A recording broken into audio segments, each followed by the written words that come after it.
जिससे nitrogen hydrogen से react करके अमोनिया बनाता है, आर्सेनिक आर्सीन बनाता है। अब ये एनसीईआरटी में नहीं गिवन है, इसे मैं ये आर्सीन जो ये टर्म है इसे मैं बोलूँगी ये आउट ऑफ एनसीईआरटी आया है कि wavelength is inversely proportional to strength of ligand और wavelength is also inversely proportional to splitting energy. Hinting mistake कर दी थी ऑप्शंस बनाने में, जिसकी वजह से उनको दो ऑप्शंस करेक्ट मानने पड़े। जितने ज्यादा मतलब एस कैरेक्टर होता है उतना ज्यादा उस बॉन्ड को डिसोसिएट ब्रेक करने में एनर्जी ज्यादा लगती है। तो जितना ज्यादा जैसे अब एसपी है तो एसपी में 50% एस कैरेक्टर है, तो हम देख सकते हैं कि जो एसपी वाला है उसको डिसोसिएट करने में हमें एनर्जी ज्यादा लगेगी। हे चैम्प्स, लास्ट 2 वीडियो में हमने बायो और फिजिकल केमिस्ट्री को एनालाइज किया था। इस वीडियो में हम इनऑर्गेनिक केमिस्ट्री को एनालाइज करेंगे।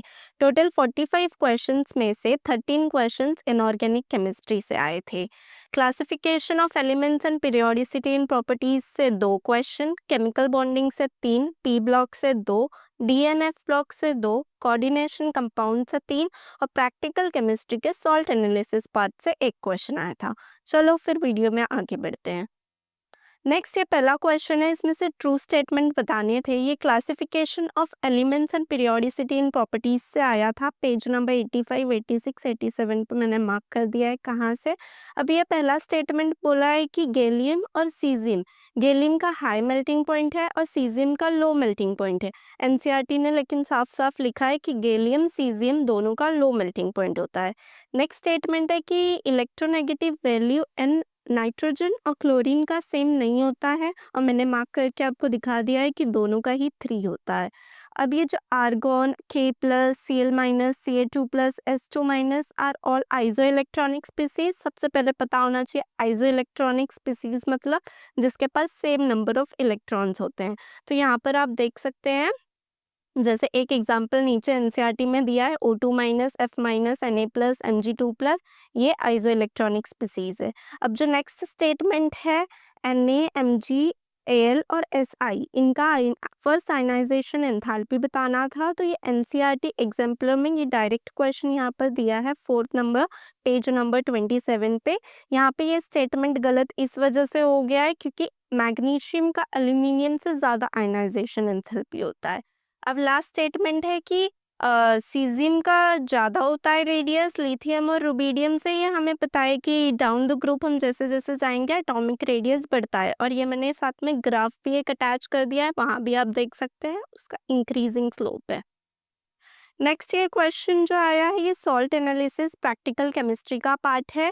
ये इसी के तरीके का पीवाईक्यू भी लास्ट ईयर आया था, और आप देख सकते हैं मैंने ग्रुप अटैच कर दिया है कि ग्रुप 1 में कौन सा एलिमेंट है, ग्रुप 2 में कौन सा एलिमेंट है, कौन सा कटायन आएगा, और उसी तरीके मैचिंग करनी थी।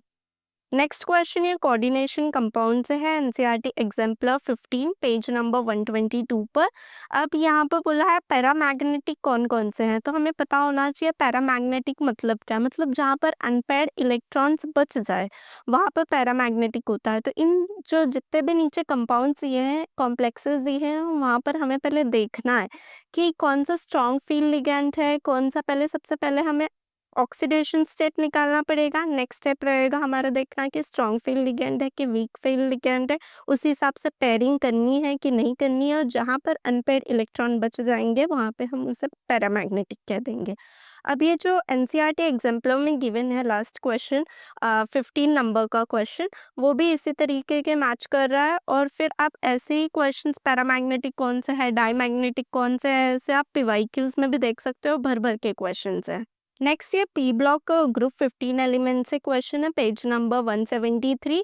यहाँ पर आप देख सकते हो पहला स्टेटमेंट है like nitrogen that can form ammonia, arsenic can form arsine. जिससे नाइट्रोजन हाइड्रोजन से रिएक्ट करके अमोनिया बनाता है, आर्सेनिक आर्सिन बनाता है। अब ये एनसीईआरटी में नहीं गिवन है, इसे मैं ये आर्सिन जो ये टर्म है इसे मैं बोलूँगी ये आउट ऑफ एनसीईआरटी आया है। जैसे आप नीचे स्टेटमेंट में देख सकते हो सिर्फ केवल इतना दिया है कि EH3 फॉर्म होते हैं सारे, तो वैसे ही NH3, PH3, वैसे ही आर्सेनिक ASH3 होगा, लेकिन ASH3 को आर्सिन कहते हैं, ये टर्म एनसीईआरटी में नहीं गिवन है। नेक्स्ट क्वेश्चन है, नेक्स्ट स्टेटमेंट है कि antimony can not form antimony pentoxide. लेकिन जैसे ही आप मैंने नीचे जो वाला स्टेटमेंट अटैच किया है वहाँ देख सकते हैं रिएक्टिविटी टूवर्ड्स ऑक्सीजन सब E2O3 और E2O5 बनाते हैं, मतलब सारे स्टेटमेंट्स बनाते हैं, तो antimony can form antimony pentoxide. Next classification of elements and periodicity in properties से क्वेश्चन है, ये पेज नंबर 84 का।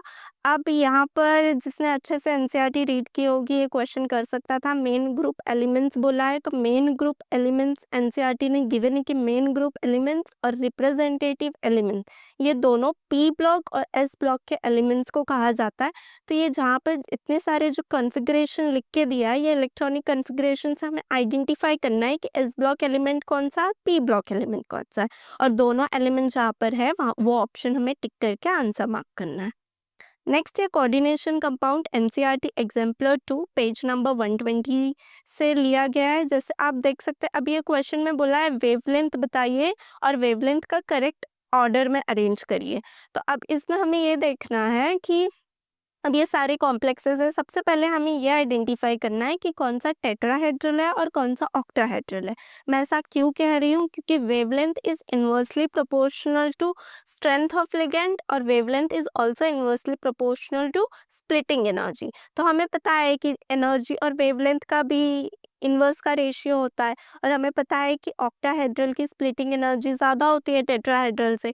तो हम सबसे पहले यहाँ आइडेंटिफाई करेंगे टेट्राहेड्रल कौन है। तो हमें सी वाला ऑप्शन दिख रहा है, कॉपर H2O4 और 2+ जो है ये इधर हम देख सकते हैं कि ये टेट्राहेड्रल है, और ये टेट्राहेड्रल होने के वजह से इसकी एनर्जी कम होगी ऑक्टाहेड्रल के कंपैरिजन में, और इसकी वेवलेंथ ज़्यादा हो जाएगी, तो सबसे ज़्यादा सी आएगा। अब जो बाकियों में हम देखेंगे ये wavelength is inversely proportional to strength of ligand से देखेंगे।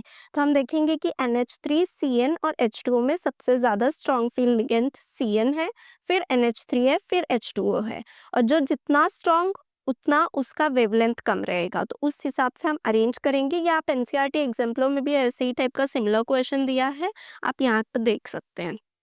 नेक्स्ट ये क्वेश्चन केमिकल बॉन्डिंग से पेज नंबर 121 से लिया गया है। पहला स्टेटमेंट बोल रहा है कि एक हाइपोथेटिकल डायटोमिक मॉलिक्यूल है, बॉन्ड ऑर्डर 0 है, वो स्टेबल होता है क्या? हमें पता है एनसीईआरटी ने भी दिया है कि 0 जिसका होता है उसका मतलब कि वो अनस्टेबल मॉलिक्यूल है। सेकेंड क्वेश्चन है, second statement, as bond order increases bond length increases. जैसा बॉन्ड ऑर्डर बनता है बॉन्ड लेंथ डिक्रीज होता है, तो ये दोनों में इनवर्स का रिलेशन होता है, मैंने मार्क भी कर दिया है। नेक्स्ट है coordination compound NCERT exemplar short answer type का 24th नंबर और पेज नंबर 124 पे गिवन है। अब ये एनसीईआरटी ने मतलब प्रिंटिंग मिस्टेक कर दी थी ऑप्शंस बनाने में, जिसके वजह से उनको दो ऑप्शंस करेक्ट मानने पड़े। अब जैसे आप ये शॉर्ट आंसर टाइप में भी देख सकते हैं, नीचे जो कॉम्प्लेक्सेस है उसमें हमें इंक्रीजिंग ऑर्डर ऑफ कंडक्टिविटी बतानी थी, और यहाँ पर हमें जो एनटीए ने क्वेश्चन पूछा था उसमें हमें मिनिमम कंडक्टेंस बताना था।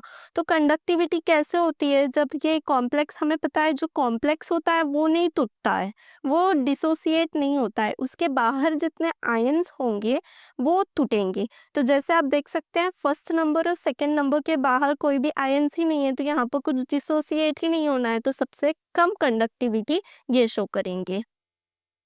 नेक्स्ट है ये पी ब्लॉक एनसीईआरटी एग्जाम्पल 59 से सेम क्वेश्चन उठाया गया है पेज नंबर 97 पे। ये हम हाइब्रिडाइजेशन से सॉल्व कर सकते हैं, और ये सेम क्वेश्चन एनसीईआरटी एग्जाम्पलों में गिवन था, आप देख सकते हैं। नेक्स्ट ये D and F block elements page number 102 और 110 पर आप देख सकते हैं, मैंने मार्क भी कर दिया है कि ferromagnetism is considered as an extreme form of paramagnetism. तो ये ट्रू स्टेटमेंट है और मैंने मार्क करके दिखा दिया एनसीईआरटी से। और यहाँ पर बोला है कि जितने अनपेड इलेक्ट्रॉन Cr2+ के हैं वही सेम Nd3+ के हैं क्या? तो ये एफ ब्लॉक एलिमेंट Nd होता है, नियोडाइनियम जिसे हम कहते हैं, और यहाँ पर जब इसका 3+ का ऑक्सीडेशन स्टेट रहेगा तो ये 4f3 कन्फिग्रेशन में जाएगा। तो मतलब इसके 3 अनपेड इलेक्ट्रॉन रहेंगे, और Cr2+ को जब हम करते हैं उसका कन्फिग्रेशन जब हम लिखते हैं तब 4 अनपेड इलेक्ट्रॉन मिलता है, तो ये स्टेटमेंट रॉन्ग हो जाएगा। तो इस हिसाब से हमें स्टेटमेंट ट्रू और फॉल्स बता के मार्क करना था। नेक्स्ट क्वेश्चन ये डीएनएफ ब्लॉक एलिमेंट्स से, ये पेज नंबर 114, ये पीवाईक्यू भी रह चुका है, ये एनसीईआरटी एग्जाम्पलों में भी सेम क्वेश्चन नजर पे बना के दिया गया है। तो आप देख सकते हैं एनसीईआरटी एग्जाम्पल 52 पेज नंबर 112 पे आपको सेम मिल जाएगा। और डीएनएफ ब्लॉक के लास्ट पैराग्राफ में आप आएंगे तो आपको दिख जाएगा कि हेबल्स प्रोसेस में आयरन कैटलिस्ट यूज होता है, मैंने अलग अलग कलर से मार्क कर दिया है। और ये जो विल्किंसन कैटलिस्ट है ये है कोऑर्डिनेशन कंपाउंड से। तो आपको ये विल्किंसन कैटलिस्ट जो है वो कोऑर्डिनेशन कंपाउंड में दिख जाएगा, मैंने मार्क कर दिया है। नेक्स्ट है ये केमिकल बॉन्डिंग से पूछा गया पेज नंबर 108 और 112 पे। पहला स्टेटमेंट है कि डाइपोल मोमेंट का ये करेक्ट ऑर्डर है क्या, तो हम यहाँ पर टेबल के थ्रू भी देख सकते हैं कि H2O का ज़्यादा है, फिर NH3 का है, फिर CHCl3 का है। अब जो नेक्स्ट है वो है नंबर ऑफ लोन पेयर्स, तो हमें इनकी हाइब्रिडाइजेशन निकालनी थी और फिर देखना था कि किसमें ज़्यादा लोन पेयर्स हैं। और थर्ड स्टेटमेंट है कि OH, CH और NO का बॉन्ड लेंथ हमें देखना था, तो ये एनसीईआरटी में बॉन्ड लेंथ का भी टेबल है। लास्ट क्वेश्चन जो है N2, O2 और H2 इसके बॉन्ड एंथैल्पी हमें बतानी थी। तो हमें पता होता है जितना ज़्यादा ट्रिपल बॉन्ड, जितने बॉन्ड्स उतनी बॉन्ड उसे ब्रेक करने के लिए एंथैल्पी ज़्यादा लगेगी। तो N2 की बॉन्ड एंथैल्पी ज़्यादा होती है, फिर O2 की होती है, फिर H2 की होती थी। जो करेक्ट है इसमें से वो हमें मार्क करके आंसर करेक्ट करना था, सिलेक्ट करना था। नेक्स्ट ये लास्ट क्वेश्चन है केमिकल बॉन्डिंग, पेज नंबर 108 से इसका कॉन्सेप्ट लिया गया है बॉन्ड डिसोसिएशन एंथैल्पी का। और इसी तरह का सेम थोड़ा रिलेटेड एग्जाम्पलों में भी हम देख सकते हैं पेज नंबर 49 पे। वो कैसे मैं आपको आगे बताती हूँ वो भी। अभी क्वेश्चन में बोला गया है कि बॉन्ड डिसोसिएशन एनर्जी के ऑर्डर में हमें अरेंज करना है। तो जैसे कि बॉन्ड डिसोसिएशन एनर्जी क्या होता है, तो it is the amount of energy required to break 1 mole of bond between 2 atoms.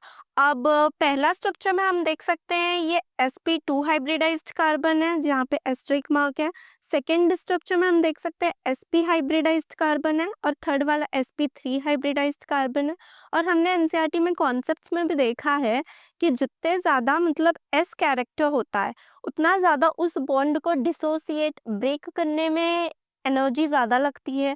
तो जितना ज़्यादा, जैसे अब sp है तो sp में 50% s कैरेक्टर है, तो हम देख सकते हैं कि जो sp वाला है उसको डिसोसिएट करने में हमें एनर्जी ज़्यादा लगेगी। तो sp फिर sp2 फिर sp3 इसकी बॉन्ड डिसोसिएशन एनर्जी ज़्यादा लगेगी। वही यहाँ पर हमें ऑर्डर में अरेंज करना था। थैंक यू ये वीडियो को पूरा देखने के लिए। और नेक्स्ट वीडियो में मैं ऑर्गेनिक केमिस्ट्री का लाऊंगी और ये वाला पीडीएफ मैं टेलीग्राम पर अपलोड कर दूंगी, तो आप वहाँ से जाकर देख सकते हैं। Thank you.